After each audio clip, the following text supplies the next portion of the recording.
Donc bonjour, pour la dernière conférence, du moins la dernière présentation des candidatures, nous avons le plaisir de recevoir aujourd'hui Madame Florence Legros, qui va nous présenter son parcours et son projet pour l'IEP, et nous aurons l'occasion de lui poser d'éventuelles questions à la fin. Donc Madame Legros, dès maintenant, je vous laisse la parole. Très bien. Il faut que je parle dans le micro, ça... Bien, donc merci de me recevoir déjà, pour commencer. Je vais peut-être faire les choses en deux temps.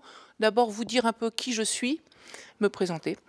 Et ensuite peut-être parler du projet pour Sciences Po Lille, sachant que tout est écrit dans ce que j'ai rédigé et que voilà, j'attends vos questions sans problème. Alors voilà, donc je m'appelle Florence Legros. J'ai eu 55 ans le 4 janvier dernier. Voilà. Je suis la maman de deux grands enfants, Martin et Félix. Martin a 24 ans et Félix a 18 ans. Et voilà, pour compléter le tableau, Félix a essayé le concours des Sciences Po de province auquel il a lamentablement échoué. C'est dire toute l'admiration que j'ai pour vous. Voilà. Qui avait réussi, a priori. Donc, rapidement, vous avez mon CV sous les yeux. Donc, je vais peut-être découper ma carrière en 5 parties. D'abord, bon, je suis rentrée à la Caisse des dépôts. Alors, je suis une prof un peu... je suis professeure à l'université Paris-Dauphine et j'ai une trajectoire, j'allais dire, non standard. Hein. Voilà, donc j'ai dans la manufacture la jeune fille qui m'a interrogée, je lui ai dit tordu et elle a reproduit tordu. C'est effectivement ce que je dis quelquefois. Alors, non standard, c'est probablement plus joli. Donc, en 87, fraîche et moulue de mon diplôme universitaire, je suis rentrée à la Caisse des dépôts, qui est une institution financière, et donc comme économiste. Bonjour. Et donc je suis rentrée à la Caisse des dépôts le 1er janvier, enfin le 2, 87. Après, je suis partie dans un cabinet de consultants en finances locales à Montpellier, puis revenue à Paris dans une filiale de la Caisse des dépôts, le Crédit Local de France, qui est devenu Dexia. Et puis ensuite, qu'est-ce que j'ai fait? J'ai rejoint la direction des retraites de la Caisse des dépôts. Et donc, c'est à ce moment-là que j'ai commencé à travailler sur les retraites. Et donc, c'est devenu mon sujet de recherche jusqu'à maintenant. Alors, j'ai vu que sur le site, j'avais envoyé une annexe de publication et elle n'a pas été reproduite sur le site. Je ne sais pas si vous avez eu le dossier complet avec les publications. En tout cas, bon, voilà, il suffit de me googliser pour avoir un petit échantillon. Et donc voilà, je travaille beaucoup voilà, sur ces sujets. En 1994, j'ai passé l'agrégation, donc je suis devenue professeure des universités. Mon premier poste a été à Perpignan. Et puis ensuite, j'ai été élue, hein, puisqu'on est toujours élu dans ce milieu, à l'université de Paris-Sud, qui se trouve être l'université d'Orsay. Et puis ensuite à Dauphine en 99. Donc parallèlement, j'avais continué à travailler avec la Caisse des dépôts, puisqu'en fait j'avais monté un gros colloque. Enfin, au début c'était pas un gros colloque, au début c'était un petit colloque. Et puis en fait ça avait pris de l'ampleur, et donc dans ces plus belles années, on avait 1000 personnes. Donc c'était un colloque sur les retraites. Alors ce qui est vrai, c'est que il ne vous aura pas échappé qu'on réforme les retraites tous les ans dans ce pays. Et donc, du coup, l'avantage, c'est qu'on a toujours quelque chose à dire. Et donc, du coup, c'est vrai que c'est un colloque qui a eu beaucoup de succès. Donc, je suis restée jusqu'en 2012 organisatrice de ce colloque. Alors, parallèlement, donc... j'avais fait quelques missions pour la Banque mondiale justement sur les retraites. donc dans des pays comme la Roumanie, le Maroc ou le Sénégal. Et puis pour la Commission européenne, j'ai enseigné à l'école du Parti communiste chinois. J'en suis très fière, à Pékin. Et puis dans les IRA, puisque en fait c'est l'ENA, et donc c'est décliné, on a exporté ça. Voilà, donc voilà. En 2000, je suis rentrée comme directeur adjoint au CEPI. Les CEPI, c'est le Centre d'études prospectives et d'information internationale. En fait, ça dépend du Premier ministre et donc et du commissariat. À l'époque, c'était le commissariat au plan. Maintenant, c'est devenu le commissariat à la stratégie. Donc, j'y suis restée jusqu'en 2004 et je suis revenue dans mon université à Dauphine, que j'ai à nouveau quittée en 2008 pour devenir recteur d'académie à Dijon. Et donc, comme j'anticipe une des questions, puisqu'on vient de me la poser, je me suis installée à Dijon pendant 3 ans et demi. Donc, voilà. De toute façon, recteur, c'est 32 000 fonctionnaires, 350 000 étudiants. Donc, c'était juste pas possible d'être turbo-recteur, quoi. Voilà, c'est... Puis, bon, j'ai pas de problème avec l'habitat provincial. Voilà. Et donc entre voilà, et donc je suis rentrée, je suis revenue. Alors, si juste quand j'étais recteur, parce qu'on en a parlé un peu en aparté, ce qui explique mon léger retard, j'ai eu des missions que j'avais marquées sur mon CV. Donc, il y a comme tous les recteurs, le conseil d'administration du Crous, etc. Et il y a des choses auxquelles je me suis peut-être plus attachée que ce qui était à faire au départ. C'est d'abord le déménagement pour un nouveau rectorat, donc voilà, problématique commune avec Sciences Po Lille. Il y a le handicap, et donc j'étais très fière, présidente d'honneur du Handisport Bourgogne, et je le suis encore, et les prisons. Voilà. Et donc, voilà, j'allais dire, j'aimais bien aller en prison. Donc, merci de ne pas le sortir du contexte. Voilà. Voilà. Je tiens à votre disposition un extrait de casier judiciaire.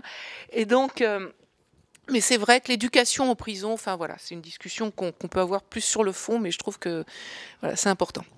Et donc voilà, et donc puis je suis revenue à Dauphine, donc en 2000. Alors je suis partie de Dijon en 2011. Et donc, entre-temps, je me suis réessayée au conseil, et puis j'ai définitivement décidé que dans le conseil, on s'ennuyait. Et donc, je suis rentrée à Dauphine pour refaire ce que j'aime bien faire et ce qui m'amène ici, c'est-à-dire de l'ingénierie pédagogique. Voilà. Donc, j'ai monté une école d'assurance qui a été inaugurée le 7 janvier à Dauphine.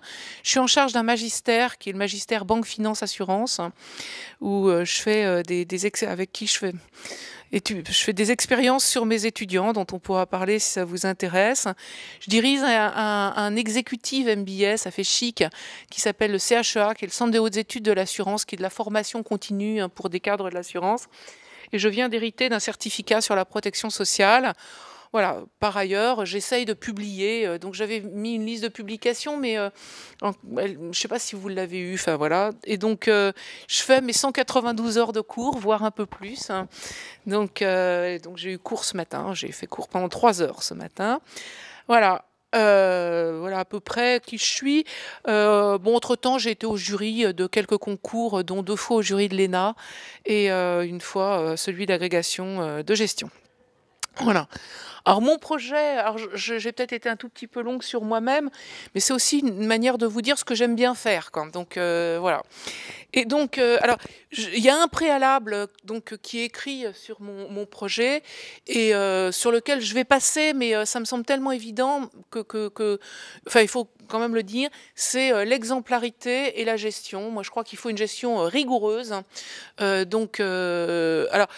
D'abord parce que moi je suis très attachée à l'argent public. C'est-à-dire que, et alors je crois que quand en plus on est à Sciences Po avec des étudiants en sciences politiques qui se destinent à une carrière proche de la chose publique, ou en tout cas qui ont montré un intérêt pour la chose publique, à minima, on doit du respect pour l'argent public et de l'exemplarité. C'est-à-dire que, voilà, je crois que c'est quelque chose auquel je tiens, avec vraiment une gestion carrée. Alors, quelque chose que je répète et que j'ai déjà dit tout à l'heure, dans mes j'ai plusieurs expériences de management, de petites, de moyennes ou de grosses équipes. Hein. Le rectorat, c'est quand même une grosse équipe. Alors, je ne parle pas des chefs d'établissement qui sont quand même, c'est du management un peu plus éloigné, mais il y a 650 personnes dans un rectorat. J'avais 50 économistes au CEPI. Et quelques gestionnaires financiers à la Caisse des dépôts. Moi, j'ai eu l'habitude d'abord, je suis quelqu'un de confiant. Et donc, j'ai confiance dans les gens, a priori, que ce soit mes étudiants, d'ailleurs, que ce soit le personnel administratif. Et donc, j'ai l'habitude de responsabiliser les gens, qui souvent n'ont pas besoin, d'ailleurs, qui sont assez responsables comme ça. Voilà, et de déléguer et de faire des choses. Et donc, de beaucoup m'appuyer sur le personnel administratif. Voilà. Donc, alors après... je dis je suis confiante a priori, si on trompe ma confiance, il m'arrive de me fâcher un peu. Mais voilà. Mais donc sur le rôle de l'administration, et donc ça va aussi avec la gestion exemplaire, je crois qu'il faut des garde-fous hein, à quelqu'un qui fait la politique d'un établissement d'enseignement supérieur. C'est-à-dire que il faut qu'il y ait quelqu'un qui dise voilà ce qu'on a les moyens de faire, les budgets sont comme ça, si on a, et puis d'appliquer des règles qui sont des règles de bonne gestion, voilà. Donc je pense que c'est de la complémentarité bien comprise avec un chef d'établissement supérieur qui fait la politique au sens la stratégie de son établissement. Alors sur le projet pédagogique maintenant, ce qui vous intéresse peut-être plus, bon, pareil, un préalable, c'est une évidence. Hein, il faut maintenir le niveau d'excellence de Sciences Po Lille. Ça, c'est une évidence. Moi, j'ai postulé parce que, d'abord, parce que le poste se libère, et ensuite parce que je trouve que Sciences Po Lille, c'est un beau Sciences Po. Et c'est ce qui a beaucoup progressé ces dernières années. Il ne s'agit pas de défaire ce qui a été fait. Moi, je trouve qu'il y a beaucoup qui a été fait. Et puis, c'est remarquablement bien situé géographiquement. Voilà, ça, c'est vrai. C'est pas de votre faute, mais c'est... Mais non, mais dans la ville, vous allez vous rapprocher, vous allez avoir un super hôtel particulier, ça va être génial. Et donc, vous devriez prendre cette chose en main, cette affaire en main. Je suis sûre que vous pourriez avoir des tonnes de lieux formidables pour vous. Voilà. Donc, alors d'abord, le niveau d'excellence, il faut le maintenir, il faut le creuser, etc. Alors maintenant, qu'est-ce qu'on peut ajouter ? Alors je disais tout à l'heure, je vais reparler d'exemplarité, d'éthique. Ça, moi, je crois que ça doit aussi faire partie des enseignements que vous devez avoir. Vous n'êtes plus des gamins, mais loin de là, mais vous êtes aussi à un moment, je l'avais marqué sur la vie étudiante, à un moment charnière de votre vie, et donc entre un milieu qu'est le lycée, alors pour ceux qui rentrent, un milieu qu'est le lycée, qui est quand même un milieu extrêmement cadré, et un milieu qui est qui doit être beaucoup plus incitatif à plein de choses, à votre révélation personnelle, à votre vie d'adulte, etc. Et donc je parlais d'exemplarité et d'éthique, et je crois que ça aussi, ça doit faire partie du projet pédagogique. Et donc on parle beaucoup de nouvelles techniques d'information et de communication. Il y a belle lurette qu'elles sont plus nouvelles, et ça vous le savez bien mieux que moi. Hein. Vous êtes tous des étudiants 3.0, voilà, de manière générale, et on sait que ça aussi, ça doit transformer la manière de travailler.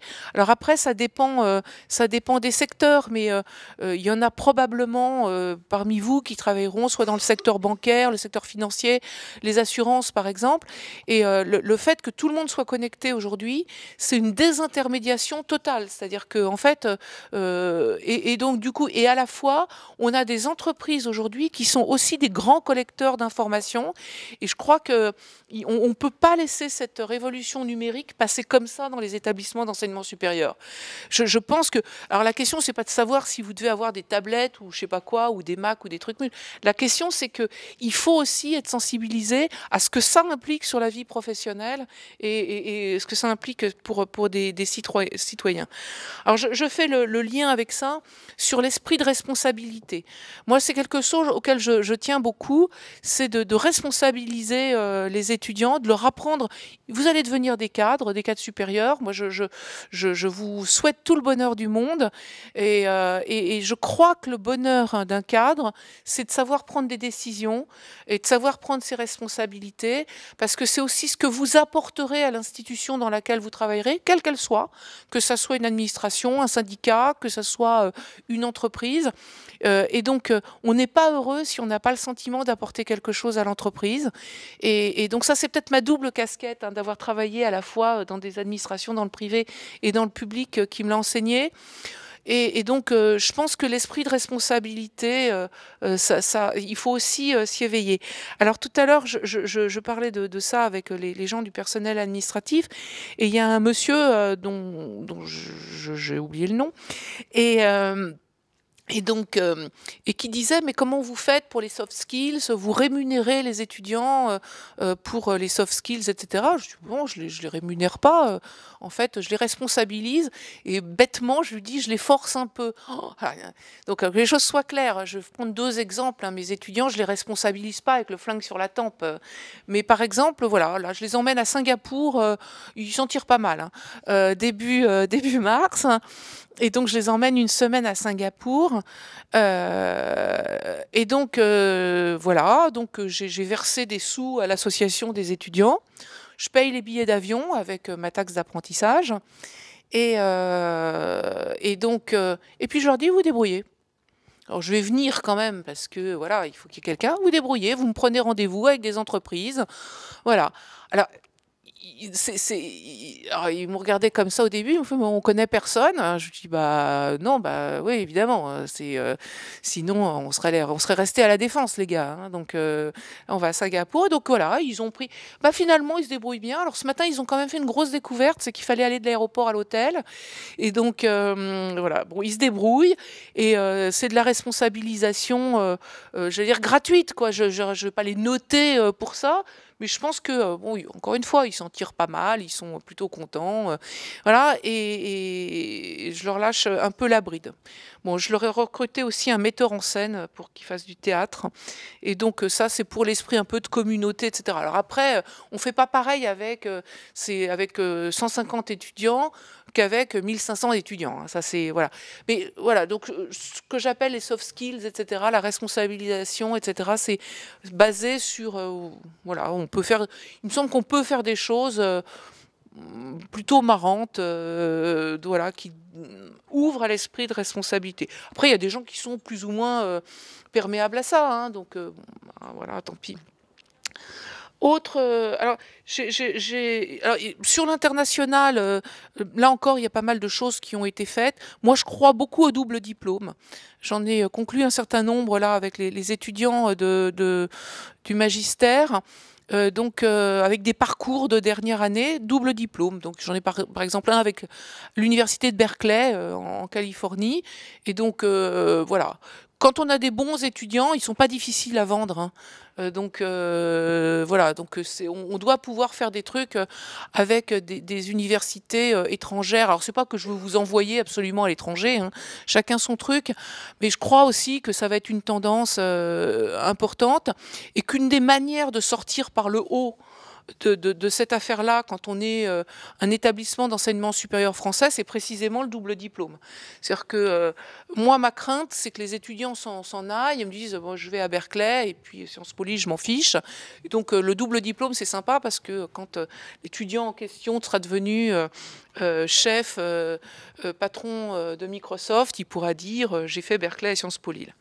Voilà, donc je pense que c'est, moi je crois, enfin voilà, les doubles diplômes, je pense que c'est plutôt bien. Et puis renforcer effectivement les collaborations internationales. Enfin, quelque chose que j'aime bien, c'est la mixité sociale, revisiter un peu à ma façon. Je raconte souvent cette histoire, je crois que c'est la plus grande réussite de ma vie professionnelle jusqu'à présent. Et donc, j'ai ouvert la seule classe prépa pour bac pro industriel à Montceau-les-Mines. Vous savez probablement pas où est Montceau-les-Mines, c'est en Saône-et-Loire, mais le fait qu'il y ait les mines derrière, ça vous donne quand même une idée de l'environnement. Et donc c'est une classe prépa qui prépare aux écoles d'ingénieurs. Et l'an dernier, c'était le deuxième concours, là, en 2014. Et les étudiants ont tous été admis dans des écoles d'ingénieurs, que ça soit Centrale Lyon, l'ENSA Macluny, les mines à Saint-Étienne, et il y a eu un polytechnicien. Et donc voilà, je trouve que pour quelqu'un qui est parti d'une zone rurale où ça se fait pas de faire des études, moi il y a de l'autocensure dans les zones rurales. Je sais pas qui d'entre vous vient de zone rurale, il y en a probablement. Et donc et souvent vous savez bien que c'est assez rare les gens qui vont faire des études supérieures. Et donc moi je crois qu'il y a un vrai réservoir et sur ces gens qui ont fait de l'autocensure, c'est pas dénigrer, c'est pas faire offense aux gens qui ont un bac professionnel, mais je crois que ça peut apporter quelque chose aussi à l'économie et à la France d'avoir des gens qui ont ce double casquette. Et je crois qu'aux polytechniciens, ça leur fera beaucoup de bien d'avoir parmi eux quelqu'un qui a un bac pro, avec certes avec mention bien, mais voilà, un bac pro. Au moins ils sauront que ça existe. Voilà. Et bon, bah écoutez, voilà, je suis à votre disposition pour des questions.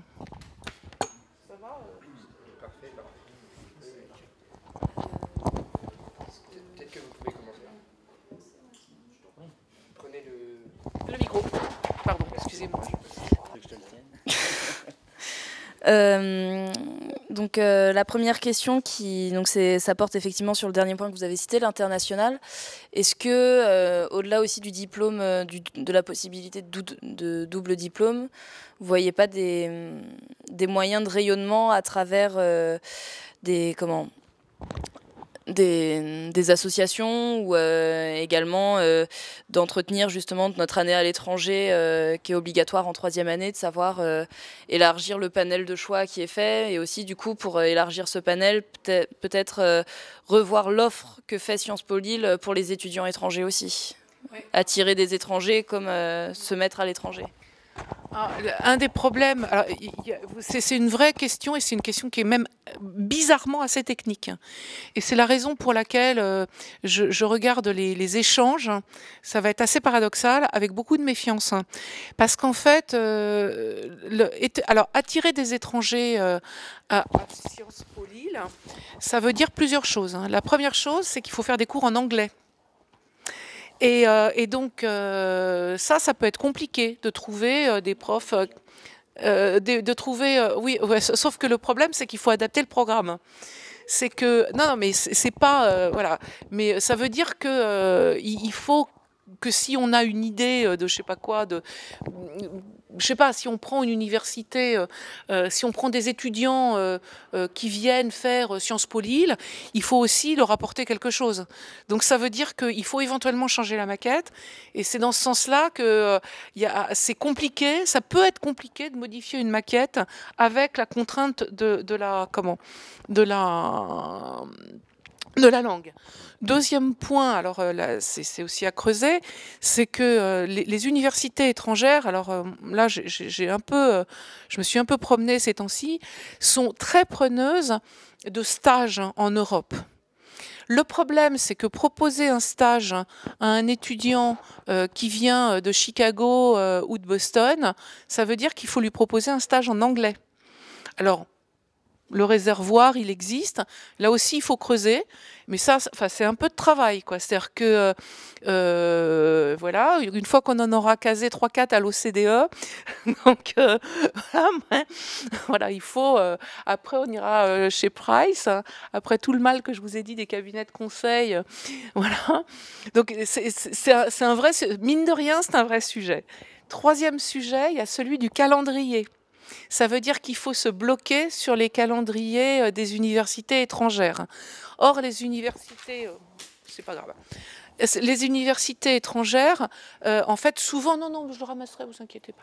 Les universités étrangères commencent souvent fin août, début septembre. Ça veut dire qu'il faut se caler sur le même calendrier. C'est le cas. modulo le fameux déménagement, mais enfin bon. Et donc, mais on voit bien que c'est voilà. Donc là, il y a un aspect technique qui est là. Et donc, du coup, de fait, hein, ça peut venir limiter les possibilités d'échange. Parce que si je concentre mes cours sur une partie infime de l'année, précisément pour avoir des stages, etc., pour les fameux étudiants étrangers qui rêvent d'en faire, eh ben, ça veut dire que les étudiants locaux de Sciences Po ne peuvent pas partir en échange pendant cette durée très courte de cours. Donc du coup, ça vient contraindre les choses. Bon, c'est rien, hein, mais ça demande un peu de... Et puis encore une fois, alors le préalable, c'est ce que je disais tout au début, là, il faut faire du ligne à ligne sur les maquettes, quoi. C'est-à-dire que dire à quelqu'un... moi, c'est ce que je suis en train de faire à Dauphine sur plusieurs facs, parce que effectivement, dire, hein, ce que je le fais à Dauphine, c'est-à-dire que dire les étudiants peuvent partir en double diplôme à Berkeley, à Hong Kong, chez Berkeley, Hong Kong, LSI, London School of Economics, Bocconi, et Carnegie Mellon. Et donc dire allez-y les gars, prenez l'avion et voilà, ça veut dire que, enfin moi je peux pas non plus vider mes amphis. Et donc du coup effectivement il faut que j'attire des étudiants étrangers. Et là vraiment, là il faut rentrer dans le détail du cours, quoi. C'est-à-dire que, alors en plus de ça, on est sur des facs étrangères qui sont très chères. Donc et donc du coup qui sont très sensibles au contenu des cours, quoi. Quand vous allez dans une fac comme j'étais à Brandeis, à côté de Boston, ils sont à $47 000 l'année en tuition and fees, et donc vous pensez bien qu'ils s'intéressent mais vraiment aux détails. Voilà, on fait quasiment du ligne à ligne. Donc après, faut voilà, là c'est vraiment de l'ingénierie pédagogique dans le détail, mais c'est évidemment très intéressant. Et puis c'est là où il faut arriver, on est d'accord. Évidemment, il faut les attirer. Justement par rapport Oui. Justement par rapport à la première contrainte entre guillemets que vous évoquiez, les deux autres étant effectivement plus techniques et plus au niveau d'emploi du temps et de maquette, celle de l'anglais notamment, est-ce que le rayonnement international avant d'envoyer les étudiants à l'étranger ne peut pas déjà se forger aussi au sein de Sciences Po, et c'est pas d'éviter de s'enfermer dans un narcissisme un peu franco-français de on entretient que cette langue-là parce qu'on va beaucoup veulent être dans l'administration purement française, et de ne pas développer justement l'anglais. Il est vrai qu'au jour d'aujourd'hui, on n'a qu'1h30 d'anglais par semaine, ce qui est rien. Des matières, notamment l'économie, pourquoi pas les faire justement dans des langues... Enfin, vraiment développer, en fait, parce que plus tard, on est mené à tous, que ce soit administratif ou dans le privé, à parler fluently l'anglais.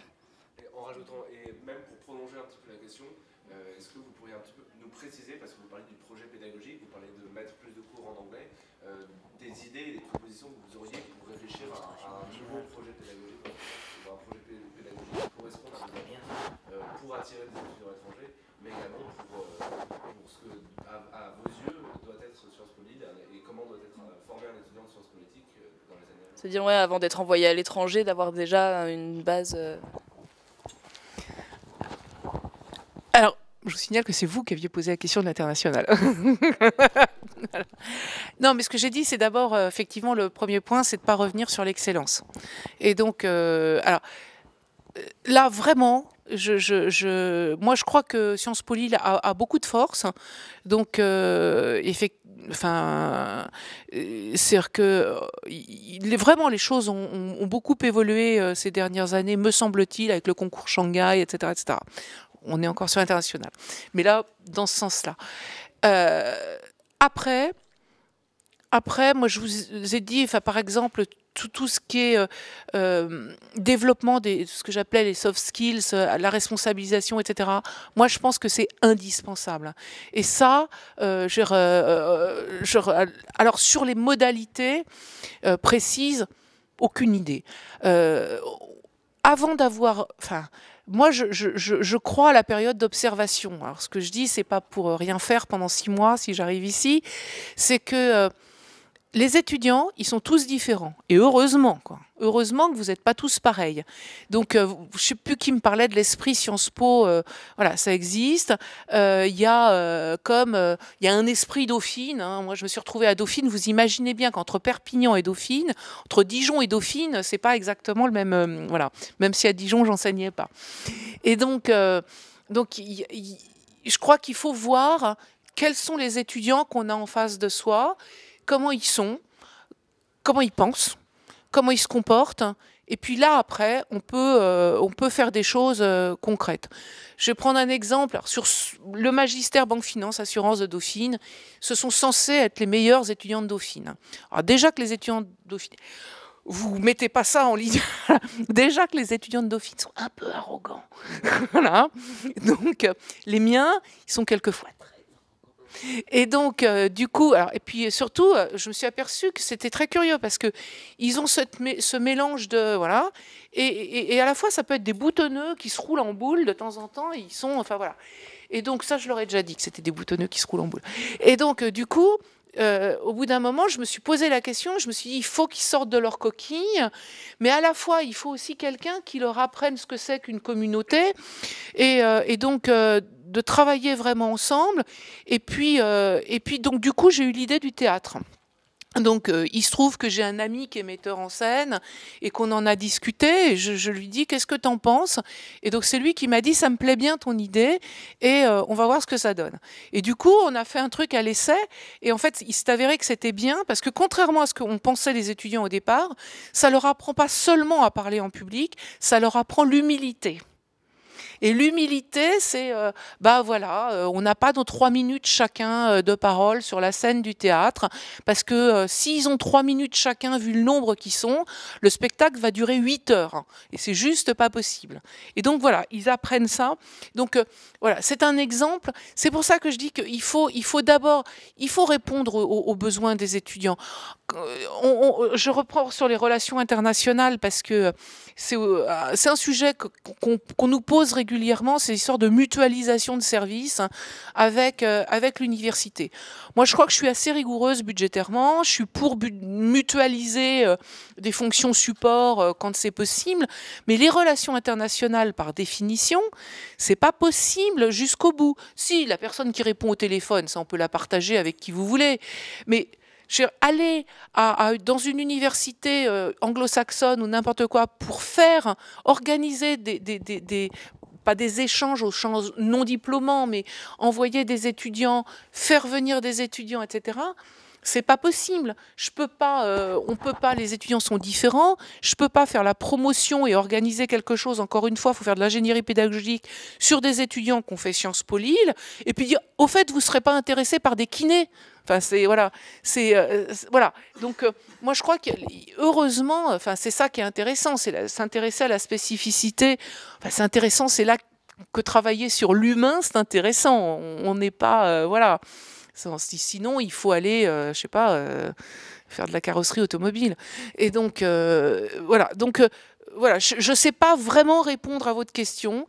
Qu'est-ce que c'est qu'un bon étudiant en Sciences Po Lille? Autant zéro, au moment où il rentre à Sciences Po, on sait ce que c'est. C'est une tête bien faite. Hein. C'est quelqu'un qui a réussi un concours difficile. Voilà, c'est quelqu'un qui est intéressé par la chose publique. Voilà. Et voilà, on sait ce que c'est. Voilà. Et après, la question, c'est comment en faire quelqu'un de bien. Voilà. Moi, c'est ça, mon interrogation quand j'ai un étudiant en face de moi. Je veux en faire quelqu'un de bien. Voilà.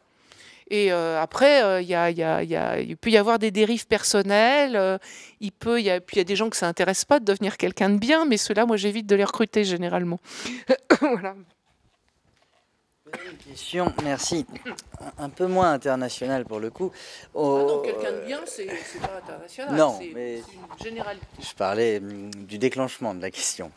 On nous dit souvent, un certain nombre d'enseignants et de responsables pédagogiques de l'IEP, que l'un des buts principaux de notre formation est de faire de nous des honnêtes hommes et femmes, femmes et hommes, et donc ça passe par un enseignement qui est très pluridisciplinaire de la première année et même encore à la fin de master.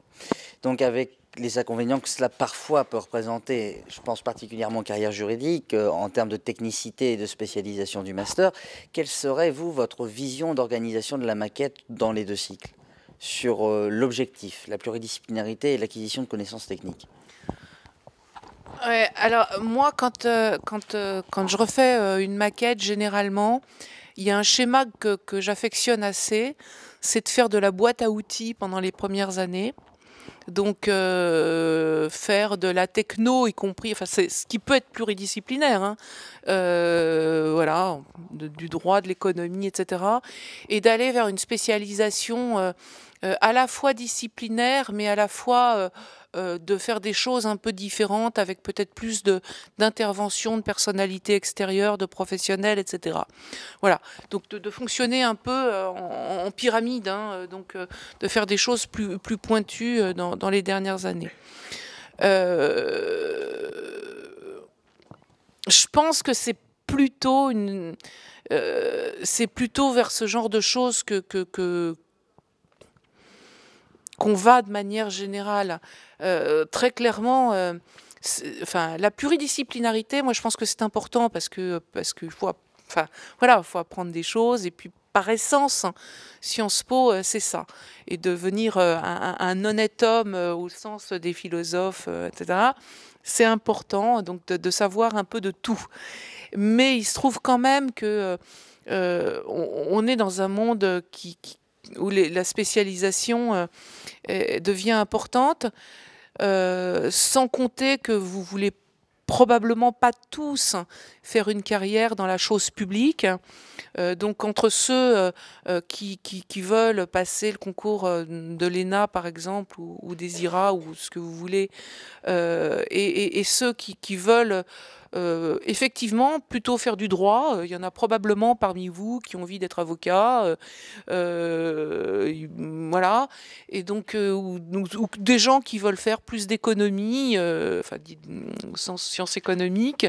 J'ai vu qu'il y en avait qui avaient choisi de passer l'agrégation de sciences économiques et sociales.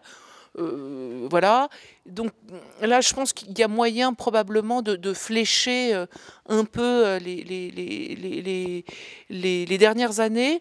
Alors après, est-ce qu'il faut faire des formations à tiroir ou à option, ou séparer les gens? Là à nouveau ça demande un peu d'observation et de compréhension. Voilà. Merci. Peut-être une autre question? On a encore un petit peu de temps. Ah, mais moi j'ai la nuit devant moi. Alors sinon, peut-être pour continuer en attendant d'autres questions. Pour vous, Sciences Po Lille en 3 mots. En 3 mots? Sciences Po Lille. C'est la question.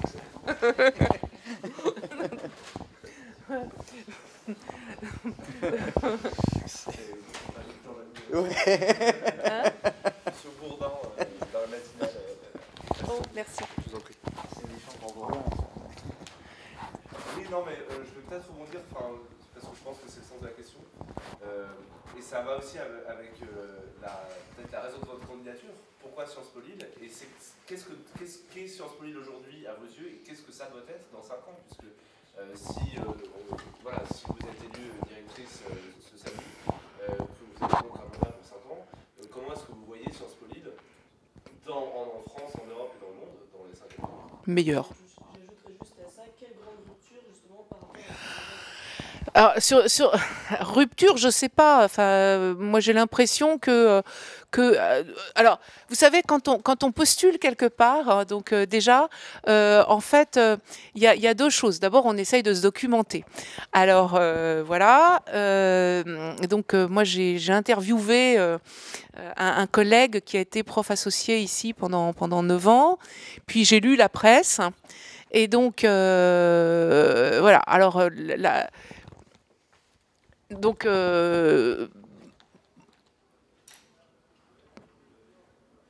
quand on postule quelque part, on n'a pas envie, ou on n'entend pas en tout cas, enfin, ou on les voit pas. Enfin, moi, j'ai pas vu de point négatif. Le seul point négatif que j'ai vu, c'est qu'il n'y avait pas beaucoup de sous. Et du coup, j'ai compris que c'était un vrai souci. Et donc, vous m'avez pas posé la question, mais c'est une question qui va bien au-delà, effectivement, des contraintes budgétaires. Hein. C'est la question aussi de savoir ce qu'on veut faire de l'établissement. Et donc, ce que j'ai vu, c'est que hors masse salariale, Sciences Po Lille avait maintenant un budget qui était de plus de 50%, qui n'était pas de dotation de l'État. Ce qui est intéressant, hein, enfin, sur j'allais dire, déviation, enfin, comme on dit, le glissement, voilà. Et donc, voilà. Donc, le seul truc négatif que j'ai vu, c'est ça. Alors, voilà. Donc, et donc ça veut dire aussi qu'il va falloir prendre des orientations. Alors c'est pas des ruptures, hein, mais il y a très clairement, je veux dire, il y a 2 sources de financement. Alors on peut aller tous braquer une banque, mais voilà, c'est pénalement répréhensible, voilà. Et donc je parlais d'exemplarité, c'est pas une bonne idée. Bon, et donc il y a 2 grandes sources que je vois sans dénaturer Sciences Po Lille, c'est la taxe d'apprentissage. Et la formation continue. Voilà. Donc, et ça, je ne sais pas si c'est une rupture, mais moi je crois que, enfin, moi je l'ai vu dans ma déjà longue carrière. Hein, c'est là, il faut se remonter les manches. Alors, je dis pas qu'on se les remonte pas, mais là, c'est un vrai boulot c'est quasiment un boulot à plein temps. C'est-à-dire qu'à un moment, il vaut mieux renoncer à je sais pas quoi, à une secrétaire et prendre un commercial pour faire ce genre de choses. Voilà. Alors je sais pas si c'est une vraie rupture. Autrement, dans ce que j'ai vu, il me semble qu'il n'y a pas besoin de vraie rupture. Après, il faut creuser des sillons, quoi. C'est-à-dire qu'une fois que les choses sont engagées, voilà, il faut. On parlait de mixité sociale. Je ne vais pas revenir sur l'international, mais il y a déjà des choses qui sont faites sur la mixité sociale. Moi, je pense qu'on peut aller un peu plus loin. Et donc, c'est pas faire de la mixité sociale pour faire de la mixité sociale, c'est pour s'enrichir et enrichir un certain nombre de populations, hein, pour leur offrir quelque chose qu'ils font pas pour l'instant. Mais donc, il y a déjà des choses qui ont été faites. Voilà. Alors, pourquoi Sciences Po Lille ? Parce que c'est un beau Sciences Po. Moi, je trouve que, je sais pas, je me raconte peut-être des histoires, mais je trouve que c'est bien, là, non ? Vous n'êtes pas bien, là ? Vous avez passé un... Bon, il manque les bâtiments, on va pas en faire... Non, mais j'ai déjà fait construire un rectorat, donc quand j'étais à Dijon, donc voilà, j'ai l'habitude de... Voilà. J'avais posé la première pierre, et figurez-vous qu'elle a été volée, un truc incroyable. Là, au moins, en prenant un vieux bâtiment, ça risque pas d'arriver. Voilà, donc, ouais, bon, alors, et puis je trouve que en fait, alors oui, alors en plus de ça, je trouve que c'est une région dynamique, hein, et donc, et avec le regroupement des 2 régions, je pense que là, alors il y a une chambre de commerce qui est très dynamique. Si on va dans les détails, il y a une chambre de commerce qui est remarquablement dynamique à Lille. Et là, je crois que donc on parlait de taxes, etc., d'entreprises. Et là, je pense qu'on doit pouvoir aller également. Comment ? D'autant que son président était administrateur. Voilà, et le président que j'ai rencontré il y a 6 mois. Et pour tout vous dire, parce que alors en fait, c'est un petit peu pour ça que j'ai postulé à Sciences Po Lille. C'est Philippe Vasseur. C'est pas pour lui, mais ceci dit, je trouvais que ce type était très bien. Et donc, c'était pas il y a 6 mois d'ailleurs, c'était il y a plus d'1 an, je crois. Et en fait, il avait cette idée d'université transfrontalière. Et voilà, et c'est une raison un peu cachée, voilà, que j'avoue maintenant sous la pression, c'est que je trouve que c'était une bonne idée et je me dis qu'il y a peut-être un moyen d'aller lui revendre ça avec Sciences Po Lille. Ah oui, alors je suis très opiniâtre. Hein. Si vous cherchez des qualités et des défauts, voilà, ma principale qualité c'est que je suis opiniâtre et mon principal défaut c'est que je suis opiniâtre. Ce genre de projet, il y a aussi l'université de Lille qui se constitue. Voilà, voilà. Mais sauf erreur de ma part, Sciences Po Lille est un bout de l'université de Lille. Alors certes, il faut rester indépendant, mais je pense qu'il y a un truc à faire là-dessus sur le transfrontalier, y compris avec la Grande-Bretagne. Et donc là, on parlait au nouveau d'attirer des étudiants étrangers. Je suis navrée, ceux-là, ils parlent encore anglais, mais en fait, non, mais il y a un point important, c'est que vu le coût des études en Grande-Bretagne, il y a peut-être moyen de tirer, je dis pas qu'il faut solder, hein, mais et il y a peut-être moyen de tirer son épingle du jeu de façon, là aussi, d'en sortir par le haut. Donc voilà, il y avait cette idée. Alors Vasseur, j'avais trouvé qu'il était très bien. Et donc, enfin voilà, donc je les avais vus, je les avais tous rencontrés. Il y a Jean-Baptiste, je sais plus comment il s'appelle, le gars qui est le secrétaire général.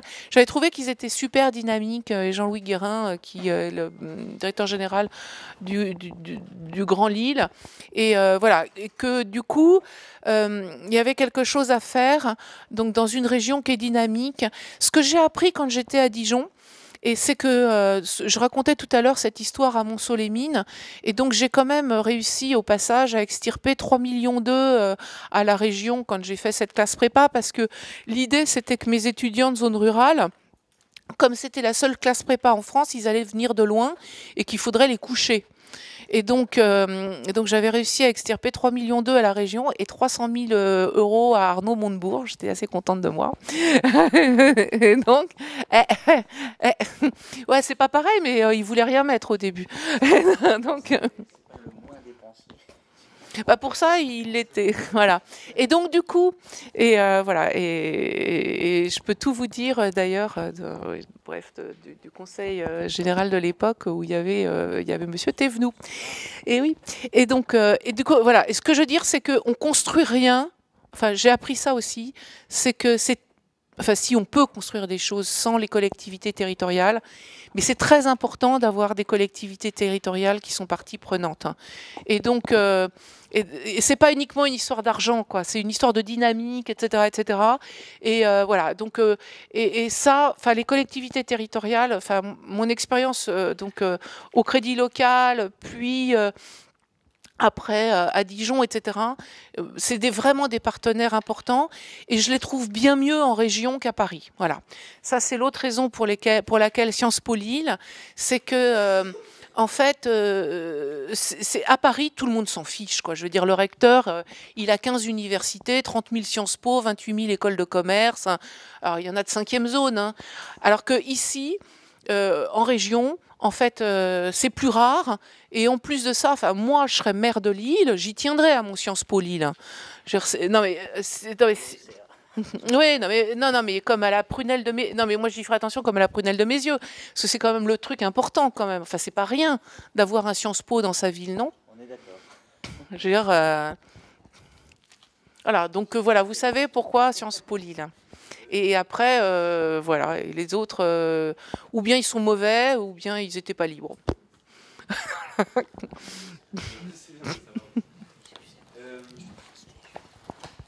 question sur. Je ne vais pas poser toutes les questions non plus, hein, n'hésitez pas. Hein, si vous avez... Mais oui, vous dites rien. Mais moi, je voulais revenir un petit peu sur. Hein? Vous avez une question? Il y a le monsieur qui a une question. Oui, non, mais alors je termine comme ça, je ferme le point là-dessus. Vous parlez du financement d'IEP, qui avait de grandes sources à exploiter, et c'est d'ailleurs ce que pointait un petit peu le rapport de la LERS il y a quelques mois, la taxe d'apprentissage et la formation continue. Et qu'est-ce que vous pensez aussi du système de financement actuel, puisque ça fait beaucoup de débats, il y a la modulation. Avec la modulation voilà, des frais d'inscription, donc les droits modulés qui ont été mis en place, qui sont encore gelés sur les mêmes taux, avec les mêmes montants et les mêmes seuils pour l'année à venir, et qui après font le fait d'impositif. Donc, voilà, moi je pose la question à titre totalement neutre et objectif. Quel est votre avis? Moi aussi, je vais répondre de façon neutre, objective. De toute façon, très clairement, l'idée c'était d'accroître. Excusez-moi. L'idée c'était d'accroître les ressources et donc du coup d'augmenter le droit d'inscription moyen. Donc à minima, je pense que si on augmente le droit d'inscription moyen, à minima, il faut moduler. Parce que si vous dites à tout le monde payer 10 000 euros, là il y en a... ça va plus passer. Donc voilà. Donc la modulation, elle est intrinsèque à l'augmentation du droit d'inscription moyen. Voilà. Ça, c'est le premier truc. Alors après, effectivement, c'est comme l'impôt sur le revenu. On sait que le gel de certains barèmes, ça peut avoir... De toute façon, dès lors qu'il y a des seuils... Alors ça, c'est voilà, ce qu'on apprend à nos étudiants en première année. L'effet de seuil est toujours néfaste. Voilà. Mais c'est vrai que... alors, ceci dit, ça aussi, tiens, par exemple, ça, il pourrait y avoir, il y a peut-être des formules marrantes, ou plus originales. Enfin bon, l'effet de seuil, il a ses inconvénients et on les connaît bien. Voilà. Donc il faut moduler néanmoins. Alors deuxième chose, à minima, pareil. Moi, il me semble que quand on augmente des droits d'inscription, il faut donner quelque chose aux étudiants en échange. Et alors là, je le dis clairement, je veux dire, à Dauphine, les droits d'inscription ont été considérablement augmentés ces dernières années. Voilà, vous en avez probablement entendu parler, parce que dans la presse syndicale étudiante, on s'en est largement fait l'écho. Et donc, moi, j'ai rien à dire sur l'aspect pécuniaire. En revanche, j'ai quelque chose à dire, c'est qu'on ne peut pas augmenter des droits d'inscription sans qu'il y ait de stratégie en face, et de stratégie qualitative ou de stratégie d'offre. C'est-à-dire que moi, jamais, ou alors il faudra m'enfermer, etc., je dirais on augmente les droits d'inscription parce qu'on a un trou dans la caisse. Ça, c'est pas une stratégie. Je veux dire, on ne peut pas augmenter les droits d'inscription parce qu'on n'a pas tenu un budget. Hein. Donc, et à Dauphine, c'est ce qui est fait, et moi, je ne suis pas d'accord. Et j'ai un président d'université avec qui j'en parle très, très librement, et qui lève les yeux au ciel à chaque fois que je lui parle de la propreté des toilettes. Et donc, je trouve que, compte tenu des frais d'inscription actuels, les toilettes devraient être propres. Donc, évidemment, je le dis sous forme de boutade, etc. Mais il n'y a pas que ça, quoi. Je pense que...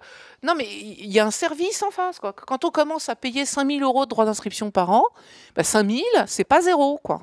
Et donc, 5 000, c'est pas zéro. Et donc, ça veut dire qu'en face, on a des étudiants qui seront en droit de demander à ce qu'on leur apporte des renseignements complémentaires à la fin des cours, de ne pas se faire envoyer balader par les secrétaires, des étudiants qui sont en droit de demander d'avoir une cérémonie de remise des diplômes.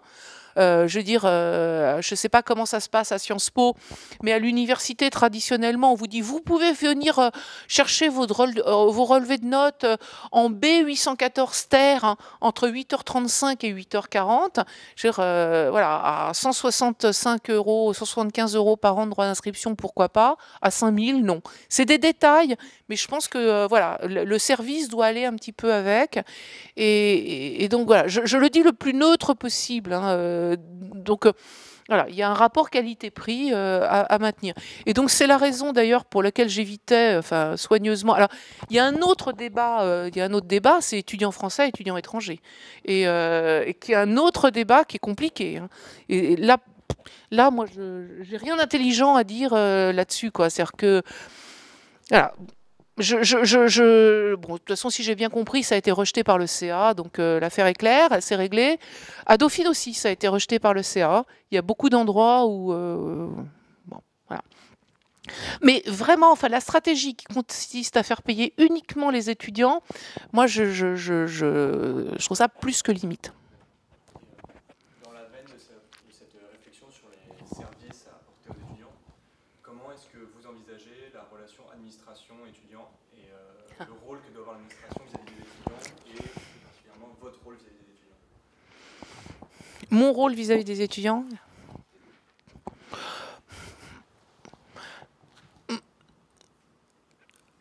Moi, j'ai un principe par rapport aux étudiants, c'est celui de la bienveillance. Hein. Voilà, je crois que ce que je veux, c'est le succès de mes étudiants. Et il me semble, je suis plutôt bienveillante a priori. Voilà. À Dauphine, la terre entière, c'est que je note entre 17 et 19. C'est pas c'est pas ma seule caractéristique. Mais j'ai jamais vu l'intérêt de planter des étudiants, donc voilà. Et puis, bon, j'ai de la chance, j'ai des étudiants brillants, etc. Donc ça va pas changer maintenant. Alors mon rôle vis-à-vis des étudiants, c'est un rôle, j'allais dire, après, c'est limité par la disponibilité. Je veux dire, moi, je peux peut-être pas recevoir un étudiant tous les quarts d'heure dans mon bureau. Et voilà, j'ai toujours travaillé porte ouverte. C'est le même rôle par rapport à l'administration. J'ai toujours travaillé porte ouverte en disant, même quand j'étais recteur, que ma porte était ouverte. J'ai reçu beaucoup de délégations de syndicats étudiants. Je présidais moi-même le conseil d'administration du Crous, j'y allais.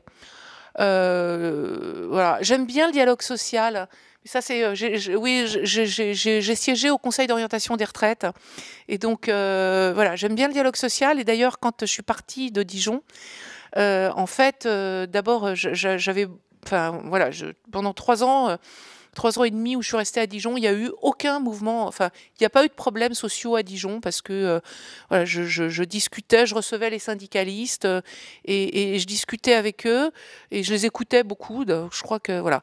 Et alors que ça soit, et donc que ça soit les étudiants en syndicat ou individuellement, moi je crois que voilà, mon rôle c'est de les écouter, d'éventuellement les orienter, de réfléchir, d'essayer de trouver ce qu'il y a de mieux pour eux. Voilà. Donc, voilà. Voilà. Et l'administration, moi, je me suis toujours vraiment beaucoup reposée sur l'administration, parce que généralement, on a des gens qui sont qualifiés, on a des gens bien dans les administrations de nos établissements d'enseignement supérieur. Donc on y gagne, hein, à les valoriser, à les faire travailler, à avoir confiance. Voilà. Donc... Et justement, vous dites... dites-moi si vous avez des questions, je ne veux pas vous monopoliser la parole. N'hésitez pas. Vous dites, voilà, beaucoup se reposer sur l'administration. J'imagine que ça ne veut pas dire que je ferai rien, non. Voilà, non, mais non, voilà, non. Mais pas Non. Oui, c'est ça. Non. Non. Comment vous voyez votre implication dans l'IEP? Je ne sais pas, quand est-ce que vous serez là? Tous les jours. Voilà, Non, c'est pour ça que je l'ai dit tout à l'heure sur Dijon. Ah non, attendez, tous les jours. Voilà. Et alors moi, il y a un truc que... Oui, si je suis là, je serai là tous les jours. Je passerai dans les services, j'irai voir les gens. Je me poserai à côté du directeur financier en lui disant, voilà, enfin pour faire des choix, etc. Donc c'est un rôle actif. J'irai voir... Alors déjà, je commencerai par aller voir, donc rencontrer les étudiants et pas seulement vous. Enfin... Il n'y a pas que 8 étudiants dans ça, on m'aurait trompé. Donc, voilà. Et voilà. Et puis, il va y avoir du boulot au début, c'est qu'il va falloir aller voir le recteur, il va aller voir Madame Aubry, il va falloir retourner voir Monsieur Vasseur. Coucou. Voilà, c'est moi. Il va falloir aller voir plein de gens. Il va falloir aller à Paris, à la DGCIP, pour leur expliquer que si jamais ils avaient un petit peu d'euros qui dépassaient, après tout... ils peuvent peut-être nous le donner. Non, mais c'est vrai, des fois, il y a des reliquats. Et donc, voilà. Et puis, il va falloir se présenter, etc. Donc, voilà. Et puis, voilà, je serai là. Actuelle, en fait, vous y mettez... Ah oui, complètement. Ah oui, complètement. Non, mais je peux pas. Ah non, déjà que là, non, mais là, je suis, en plus, j'ai franchi mon seuil d'incompétence quasiment. Donc, non, mais non, j'y mettrai un terme. Donc, non, mais ça, oui, j'arrêterai d'enseigner. Peut-être un petit séminaire de temps en temps. Non, mais voilà, donc, oui, ouais, non, c'est pas possible. Non, c'est pas possible.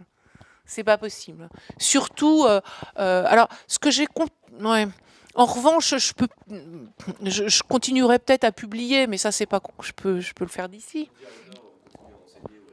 C'est vrai? Non. Moi, je trouve ça difficile de continuer à enseigner quand on est directeur... Très ponctuel, ça, un petit séminaire de temps en temps. Et donc, publier, oui. Et puis autrement, non, moi j'ai envie de faire des choses, quoi. Donc, on parlait de relations.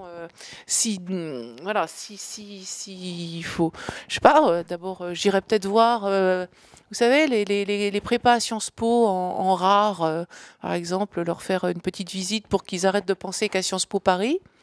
Voilà, donc.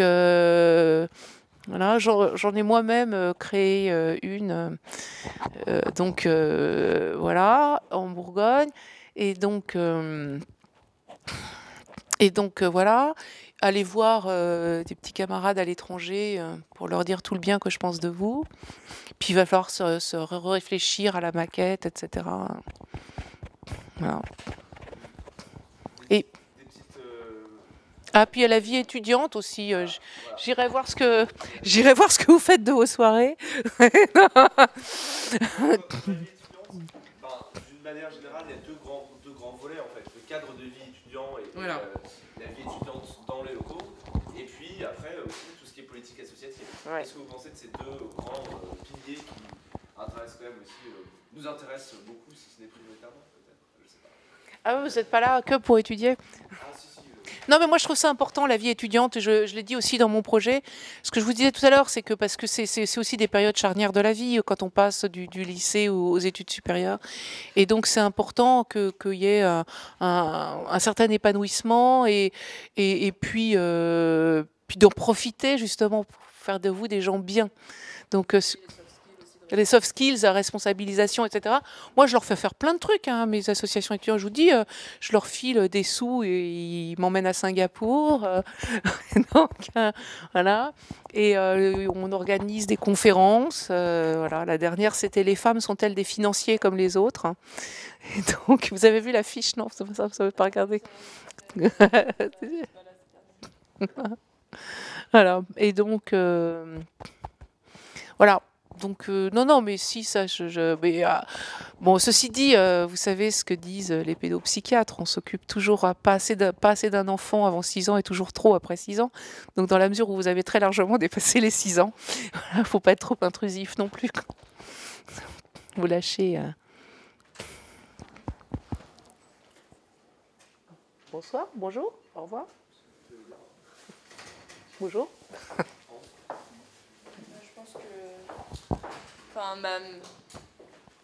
Est-ce que les personnes qui sont arrivées auraient des questions, des réflexions, des échanges? Tout à l'heure, on parlait de la mixité sociale et je voulais savoir c'est quoi les mesures, enfin vos propositions un peu concrètes justement pour continuer sur C'est ce que je vous disais. D'abord, il faut aller voir les réseaux Ambition Réussite pour effectivement leur vendre autre chose que Sciences Po Paris, parce que c'est souvent le cas. Hein. Donc, ils organisent des visites à Sciences Po Paris, etc. Je ne suis pas sûre qu'ils pensent à Lille. Je pense que, et puis, je vous dis quelque chose auquel moi je tiens, c'est les zones rurales. C'est-à-dire que, et souvent les élèves qui font de l'autocensure, c'est-à-dire qu'on les récupère ou bien au lycée, aux lycées avec des S, et sans penser à des filières très sélectives. Ou alors, je vous dis, les lycées professionnels, c'est une vraie mine à étudiants très brillants. Ça peut être une vraie mine à étudiants très brillants, quoi. Et donc, voilà, moi je crois qu'on y gagne. Donc concrètement, voilà, il faudra réfléchir à ça. Enfin, voilà, aller voir les gens, leur vendre Sciences Po Lille. Et C'était le mot de la fin.